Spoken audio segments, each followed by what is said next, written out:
जब पशुओं को मिलेगा प्यार और मिल्को मोर पशु आहार तो दूध बहेगा, मुनाफा बढ़ेगा। मिल्को मोर पशु आहार। खुद ही को आजमाया है तो ये अंदाज आया। तुम में भी मैं हूँ शुद्ध प्लस पान मसाला। गुड मॉर्निंग, नमस्कार। मैं आपके साथ प्रियंका राजपूत और आप देख रहे हैं लोकमंच न्यूज। बात करेंगे कोरोना की। कोरोना वायरस में एक बार फिर मामलों में एक बार फिर उछाल देखने को मिला है। देश में पिछले 24 घंटे में कोरोना के 2,64,209 मरीज सामने आए। यह आंकड़ा कल यानी कि गुरुवार के मुकाबले 6.7% ज्यादा रहा और भारत में अभी कोरोना की संक्रमण दर 14.68% हो चुकी है। फिलहाल देश में नए वेरिएंट यानी ओमिक्रॉन के मामले 5,753 हैं और देश में आजकल से 16,785 ज्यादा मामले सामने आए। कल कोरोना वायरस के 2,47,417 मामले सामने आए तो वहीं आज 2,64,209 मामले सामने आए और साथ ही आपको बता दें कि 1,09,345 रिकवरी हुई।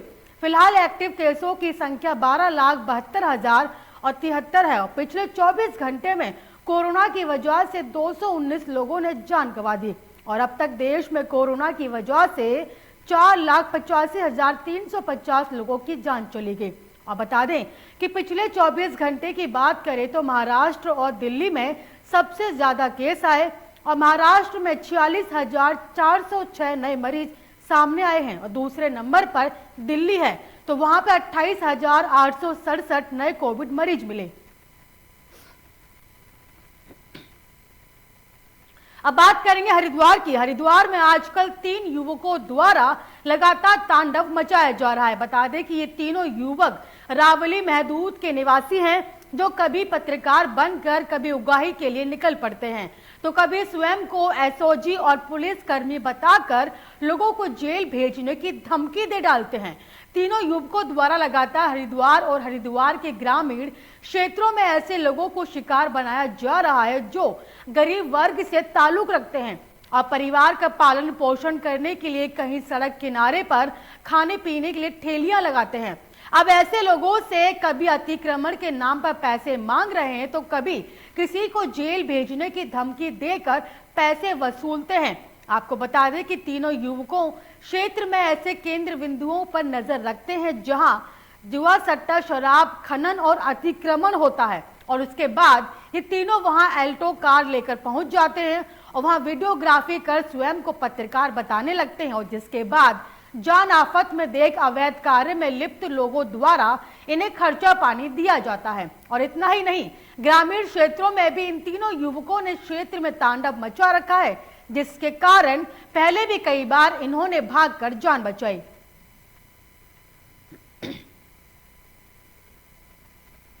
हरिद्वार में धर्म संसद मामले में शहर कोतवाली पुलिस ने वसीम रिजवी उर्फ जितेंद्र त्यागी को गिरफ्तार किया है। उनके खिलाफ शहर कोतवाली में हेट स्पीच मामले को लेकर मुकदमा दर्ज किया गया और हरिद्वार में हुई धर्म संसद में उन पर एक विशेष समुदाय को लेकर विवादित बयानबाजी करने का आरोप लगा है और जिसके बाद उनके खिलाफ शहर कोतवाली में मुकदमा दर्ज किया गया और इस मामले को लेकर कल सुप्रीम कोर्ट ने राज्य सरकार को नोटिस जारी किया था और जिसके बाद एक्शन में आई हरिद्वार पुलिस ने गुरुवार को वसीम रिजवी को गिरफ्तार कर लिया।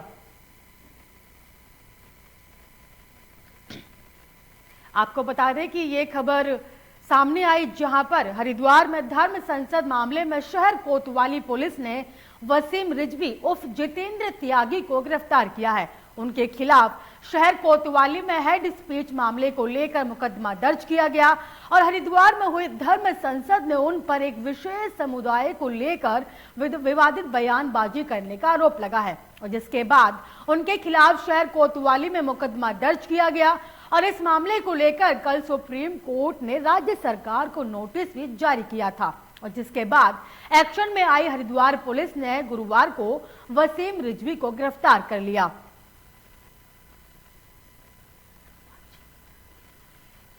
इस खबर पर तमाम जानकारी के साथ संवाददाता वजीर जुड़े हुए हैं। ये बताइए कि वसीम रिजवी को गिरफ्तार किया गया और ये बताया जा रहा है कि एक विशेष समुदाय के बारे में बयानबाजी की गई थी।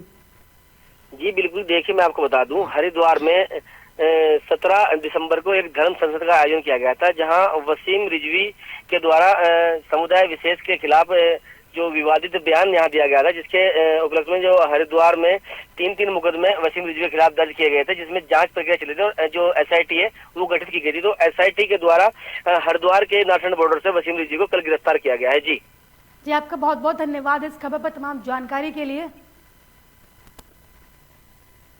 ये वसीम रिजवी उर्फ जितेंद्र नारायण त्यागी हैं। इनके विरुद्ध हरिद्वार में कुल मिलाकर 3 मुकदमे पंजीकृत हुए थे, जिसमें एक में इनको 41A का नोटिस देने के बाद चार्जशीट हो गया था। दूसरे मुकदमे में उनको 41A का नोटिस दिया गया था, परंतु इनके द्वारा चूंकि बार बार रिपीटेड ऑफेंस किया जा रहा था, तो इसलिए इनको तीसरे वाले अभियोग में आज नारसन बॉर्डर से गिरफ्तार किया गया है और जो आगे की कार्रवाई चल रही है। और लोग जैसे कि मैंने कहा, इसमें सजा जो है वो केवल 3 साल की है, तो उनके खिलाफ हम 41A का नोटिस देंगे। इनका चूंकि रिपीटेड ऑफेंस है।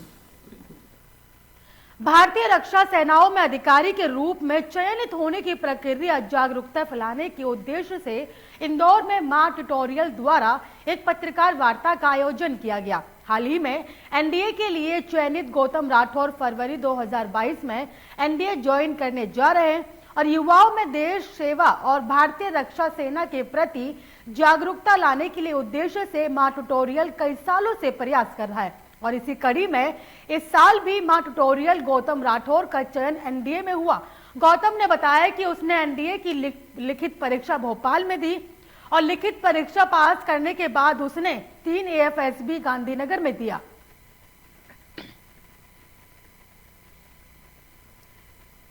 इस खबर पर तमाम जानकारी के साथ संवाददाता वाजिब जुड़े हुए हैं। वाजिब, ये बताइए कि ये जो ट्यूटोरियल द्वारा एक पत्रकार वार्ता का आयोजन किया गया और जिसमें NDA के लिए गौतम राठौर का चयनित किया गया है,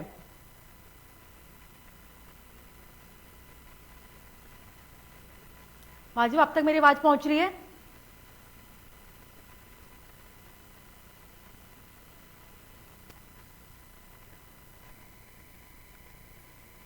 वाजिब आपका बहुत बहुत धन्यवाद इस खबर तमाम जानकारी के लिए।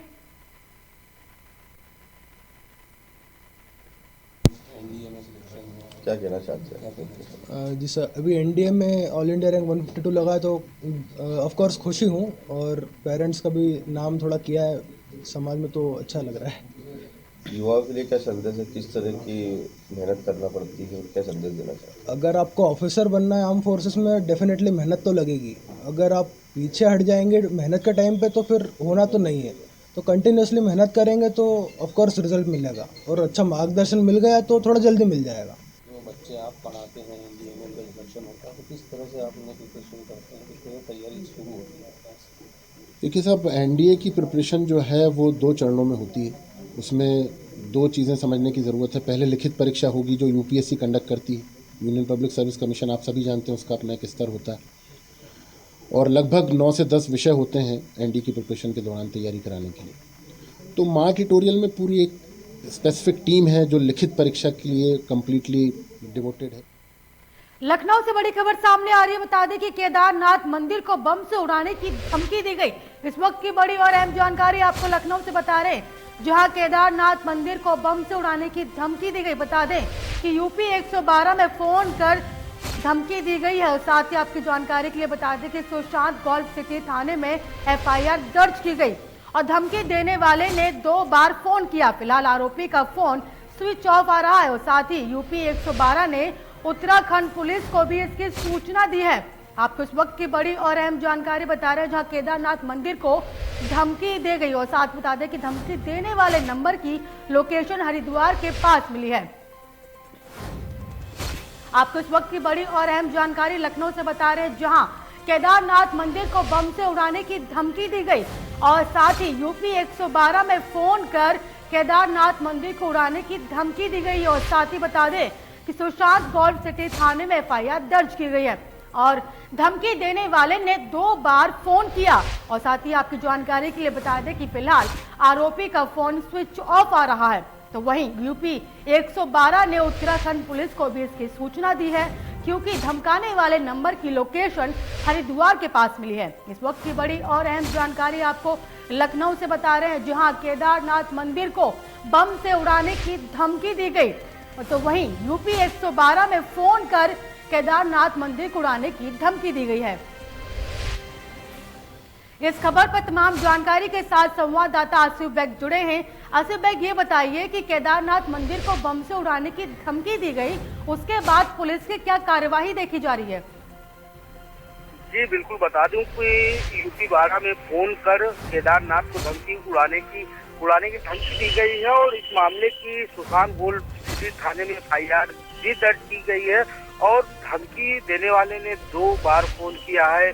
फिलहाल अब आरोपी का फोन स्विच ऑफ आ रहा है। यूपी 112 ने उत्तराखंड पुलिस को सूचना भी दे दी है और सबसे आम पहलू यह है कि धमकाने वाले नंबर की लोकेशन हरिद्वार के पास से मिली है।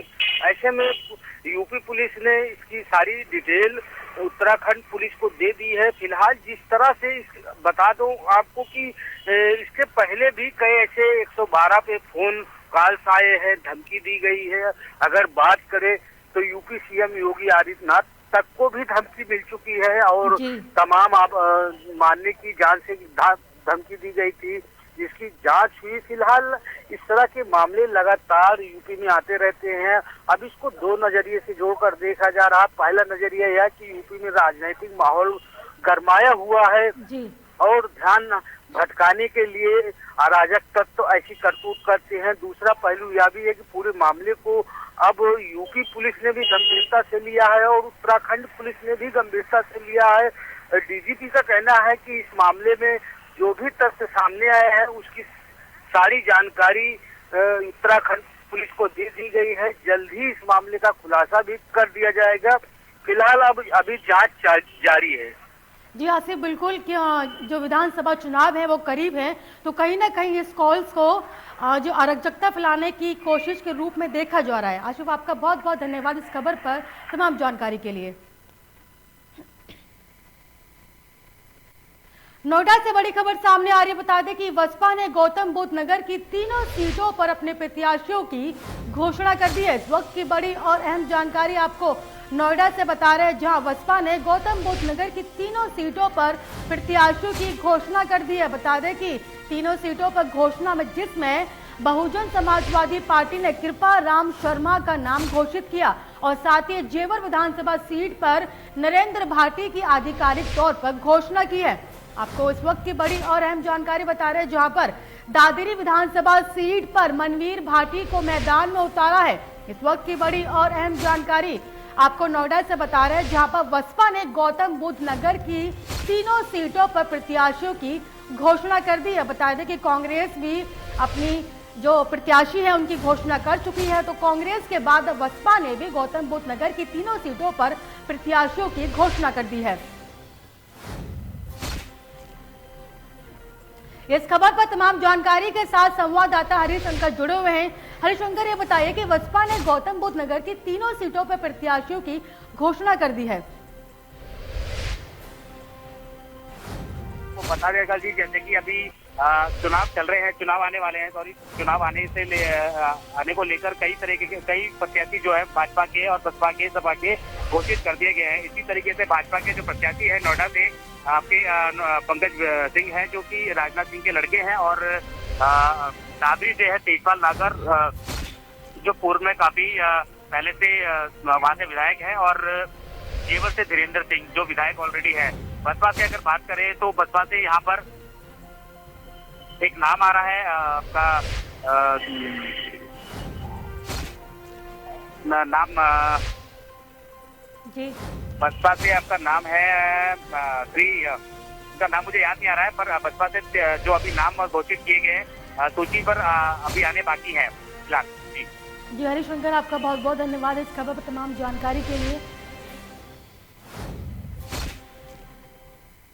रुकेंगे छोटे से ब्रेक के लिए और खबरों का सिलसिला जारी रहेगा। देखते रहिए लोकमंच न्यूज। सोमनाथ पाल प्रदेश सचिव बिठूर विधानसभा प्रत्याशी कानपुर नगर को भारी मतों से विजयी बनाएं।